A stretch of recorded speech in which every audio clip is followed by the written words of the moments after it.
Good morning दोस्तों। स्वागत है आपका आपके अपने YouTube channel JMS study point में। दोस्तों, इस वीडियो में हम देखेंगे भारत का संवैधानिक विकास किस तरह से हुआ है, आज़ादी के पहले का भी, आज़ादी के बाद का भी। तो आइए वीडियो को शुरू करते हैं। 1773 का रेगुलेटिंग एक्ट जब आया तो जो अंग्रेज़ों द्वारा लाया गया था, तो उससे सर्वोच्च न्यायालय की स्थापना कोलकाता में की गई थी। अपना सर्वप्रथम न्यायालय कोलकाता में ही बना था। 1813 का जब चार्टर एक्ट लाया अंग्रेजों ने, तो भारत में ईस्ट इंडिया कंपनी के व्यापारिक एकाधिकार की समाप्ति कर दी गई थी। 1833 के चार्टर एक्ट से लॉर्ड विलियम बेंटिक भारत के प्रथम गवर्नर जनरल बने थे। भारतीयों को पहली बार कंपनी में नौकरी पाने का अवसर मिला था। दोस्तों देख रहे हैं, 1773 से 1833 इतना बड़ा फासला है। 27 साल उधर, 30 साल इधर। मतलब भारत के किसी भी आदमी को मौका ही नहीं मिला था। तो फाइनली 1833 में भारतीयों को पहली बार कंपनी में नौकरी पाने का अवसर मिला। 1853 का चार्टर एक्ट जब आया, तो खुली प्रतियोगी परीक्षा का प्रारंभ हुआ। 1858 का चार्टर एक्ट जब आया, ईस्ट इंडिया कंपनी के शासन की समाप्ति की गई। 1857 की क्रांति के बाद 1858 का चार्टर एक्ट आया है। तो ईस्ट इंडिया कंपनी के शासन की समाप्ति की गई। भारत का शासन सीधे ब्रिटिश क्राउन के द्वारा किया जाने लगा। गवर्नर जनरल को वायसराय की उपाधि मिली।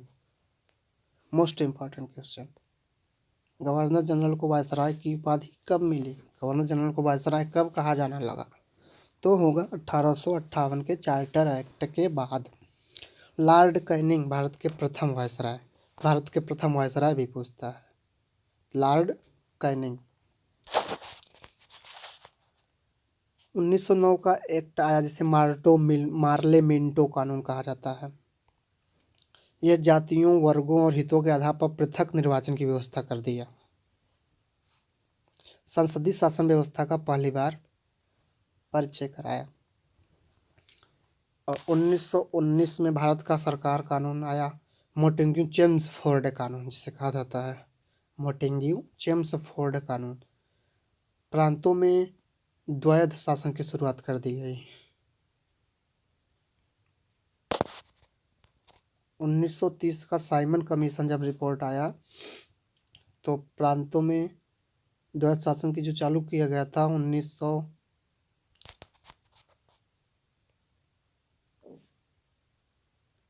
1930 के साइमन कमीशन आने के बाद द्वैध शासन की समाप्ति कर दी गई। प्रांतों को स्वायत्तता दी गई।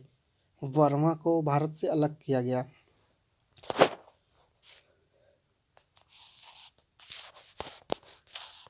उन्नीस सौ 1935 का भारत सरकार कानून, प्रांतीय स्वायत्तता, प्रोविजनली एंटोनोमी। संघीय न्यायालय की स्थापना, केंद्रीय स्तर पर द्वैध शासन की, केंद्रीय स्तर पर, प्रांतीय स्तर पर द्वैध शासन था, अब केंद्रीय स्तर पर द्वैध शासन की शुरुआत की गई 1935 के भारत सरकार कानून के द्वारा। 1940 का अगस्त प्रस्ताव, गवर्नर जनरल की कार्यकारी परिषद का विस्तार किया गया। 1942 का क्रिप्स योजना, उपनिवेश का पूर्ण दर्जा प्राप्त एक भारतीय संघ की स्थापना की गई।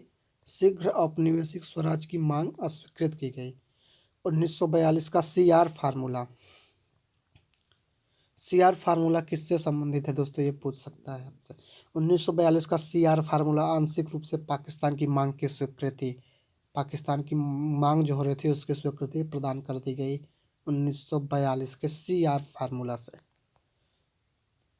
1945 का वेवेल योजना शिमला सम्मेलन,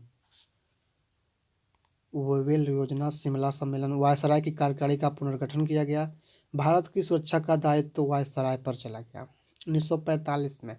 1946 का कैबिनेट मिशन योजना आया, भारत में एक संघ राज्य की स्थापना की जाए, प्रांतों को 3 समूहों में बांटना, पाकिस्तान के निर्माण की मांग को अस्वीकृति भी की गई थी 1946 में। 1947 में भारतीय स्वतंत्रता अधिनियम आया। भारत पाकिस्तान दो अधिराज्यों की स्थापना की गई 1947 में। भारतीय स्वतंत्रता अधिनियम जब आया तो भारत पाकिस्तान दो अधिराज्यों की स्थापना। ब्रिटिश सरकार का देशी राज्यों पर से सर्वोच्चता समाप्त है। राजाओं पर से जो अंग्रेजों का अधिकार था उसे उन्होंने समाप्त कर दिया। उन्होंने ये बोला आपको जहाँ रहना है, जैसे रहना, जिधर जाना है, हिंदुस्तान में या पाकिस्तान में आप चले जाइए। तो दोस्तों वीडियो को शेयर ज़रूर करिएगा, चैनल को सब्सक्राइब करिएगा। धन्यवाद दोस्तों, जय हिंद।